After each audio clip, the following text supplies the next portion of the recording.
I'm in middle position, and I call 15, and we go 6 ways to the flop. The flop comes ace 7 6 rainbow, and it gets checked around. I have a weak kicker, possible backdoor, so I kind of want to see where I'm at before I do anything crazy from an earlier position. It gets checked around, and 8 comes on the turn. I have open-ended plus a pair, and again everybody checks up to me, so I figure it's my time to take a shot, and then I take a little stab at the pot. What's going on, guys? So this is where I left you hanging, the exact last spot. So don't go on any further again without clicking this link. This is part 3. This is a 3, maybe even 4-part series.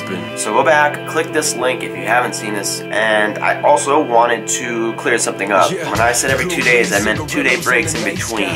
If I was gonna do a video every 2 days, I would have said every other day expect a video. So just for the record, there's a couple trollers out there who love to give me shit, but this one's for you guys.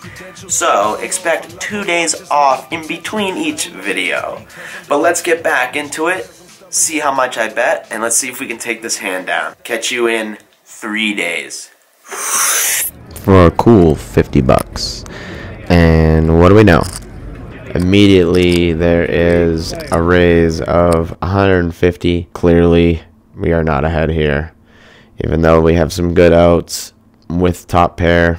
The tightest player in the entire table, who hasn't played a hand forever, finally ships in for 150. If he had more behind, I probably would have called this bet. Didn't feel good. I saw the river, which was a complete blank in my situation, and he ended up showing pocket 7s for a set. So we wouldn't have hit our straight for those results-oriented people, and it was the correct laydown. It's just one of those goddamn nights, man. Finally, a hand I can work with, ace king. So I put in a raise to 20, and I get 1 caller. We go heads up to a flop, and the flop is 7-6 deuce. We didn't hit it, but I'm going to continuation bet for 25 because I can't imagine any of these cards being in this person's range, and they insta-fold. So we take down a small pot, you know, lose big pots, pick up small pots, seems to be the theme. So the next playable hand is king jack.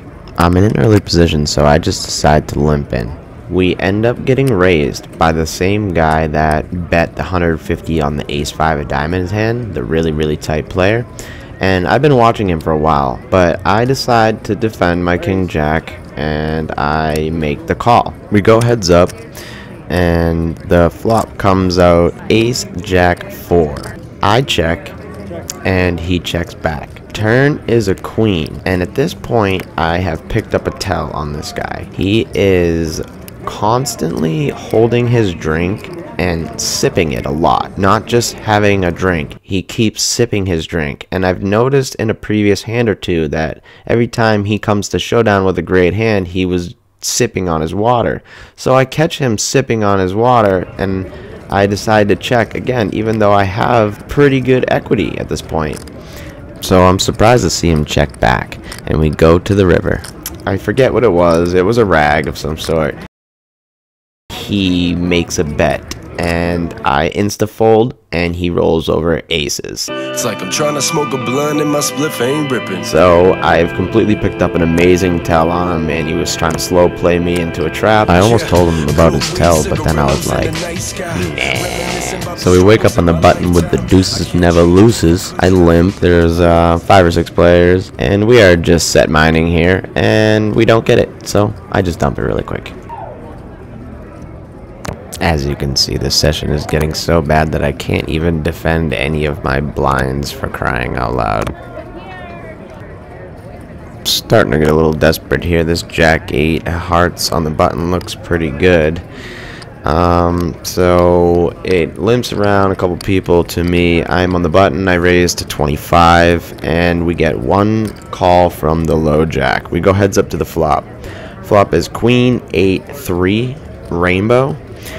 He checks to me, and I bet 20, and he just insta-folds. So that's how this night's going. About to get a lot worse. Better before worse, but ultimately worse. I don't know if I love her or I just love her potential. I don't know if it's because I'm depressed and I'm damaged, or because I'm stubborn that I don't ever get the advantage. Session. Look who I ran into here. Andrew, Bikeking, the Super Bowl weekend, and man, I got some shitty hands to talk about. That's for damn sure. How are you doing though? You up? Yeah, like in the 1-3 right now, like up a couple like 250. Nice, not bad. Yeah, my camera died in the very last hand I want to tell you guys about. Yeah. What about you? Wow, man. This session was rough. Super rough, but literally could never connect. The only time I was taking out hands was when I was successful C-bet bluffing, more or less. My last two hands were probably the most interesting out of all of them. Literally, it was just a boring ass session. The last two hands, I think back to back actually, I had pocket fives. There was a couple limpers. I was in middle position. I raised to 20, and all the limpers but one, I think big blind calls. Flop is King 3-4. Undefeated though? Let's see. Yeah. Yeah, you played against McElroy. Danny Willett. I'm gonna check. I'll check.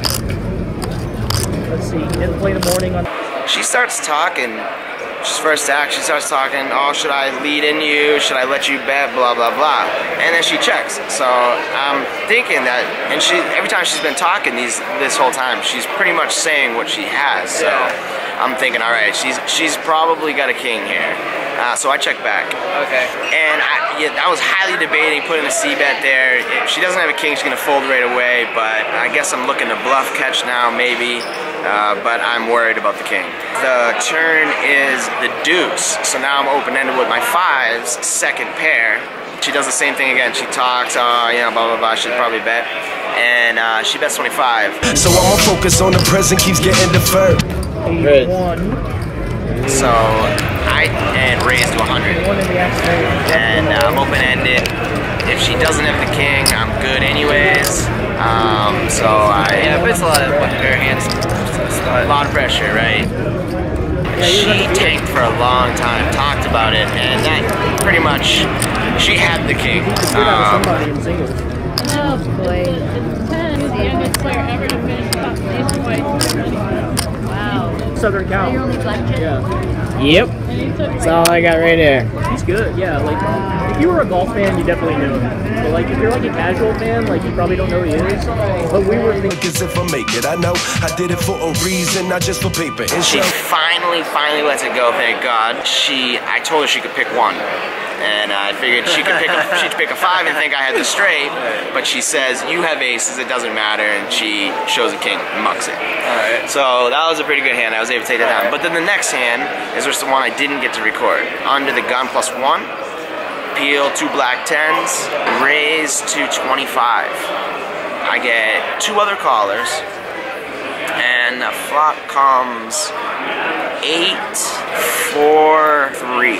Person checks, I bet 75, guy tank calls, other dude folds. So we're heads up. The turn is a 7. And so now I'm worried about straight possibilities. Yeah. But I only have like 200 or so behind. I bet out 125, and he calls pretty quickly. The river comes a 5, so now there's 4 to a straight on the board. Right. I'm thinking there's no way this guy called a raise with whatever the low card is. There's no way he called with that. And so if I check here and he bets, I'm probably just gonna have to fold. I have like 125 left at this point, so I ship it. He snap calls and rolls over 7-5. So he went runner for 2 pair on his straight draw, and I'm felt it. that's like how the entire night's been going. So yeah, it's pretty gross. You know, I made some questionable plays tonight. Super Bowl weekend, man, everybody's just playing crazy. And I could just never, ever get there. I'd love to buy back in, but you know how when you just have them shitty sessions, man, it's like, you just screw it, like, I'm done for the night. Fucker, you guys are like, yo, go home, dude. Yeah. It's not your night. Right? So I'll probably come back tomorrow and try to recoup that. This is going to be a shitty vlog, unfortunately. It felt good in the beginning, but I just hate losing vlogs, man. It's not fun to make and then the editing's the worst, right? Because you know, it's not, you gotta see this 50 times before it goes actually over and over, and you're like, I suck, and you're like, I suck, and you're like, I suck.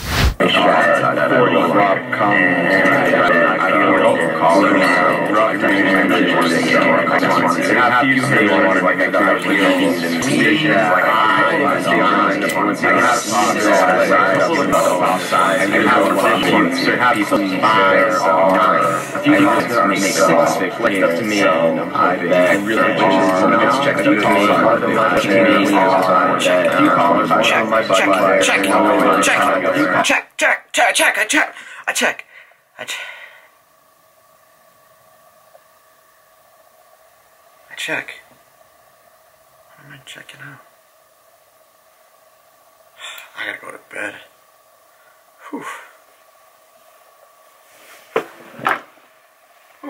What's going on? No. Yeah, see, but 500-700 times. Right. Shit. That's all I can see right now. 5-7. Jesus. So are you planning on possibly going to the Westgate for the Neeme Brad game? Usually at least stop by and like usually at the bar and stuff. Yeah, afterwards and stuff. Drinks, so. Yeah. You think you'll be there Monday? Yeah, because they're having a game going. Yeah, right. Yeah. Cool.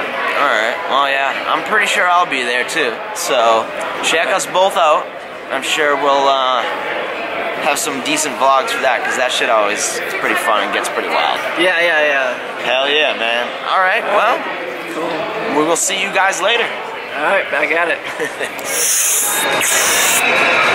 Man, one of those damn nights that you just can't catch shit. That's what it was like for me all night, man. I mean, I think I only played, what, 3 hours? And in for 550 actually, because I threw that roulette money in there too.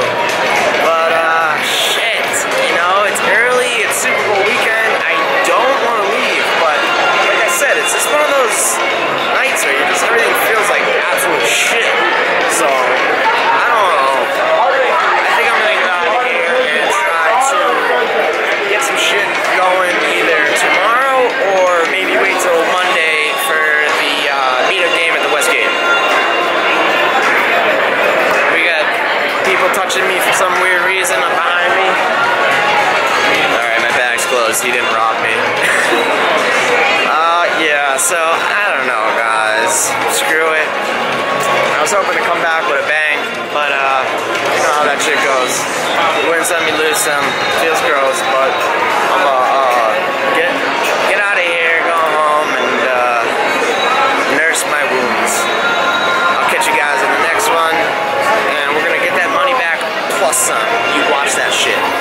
It's like I'm trying to smoke a blunt and my spliff ain't ripping. If life is easy, then this ain't living. These rappers talking about the dough and the cars they got, and I'm tired of not knowing what they talking about. I wanna know what it's like to have a fancy car. If you ain't rich, they don't care who you are, and that's just how it is, man. I don't make rules.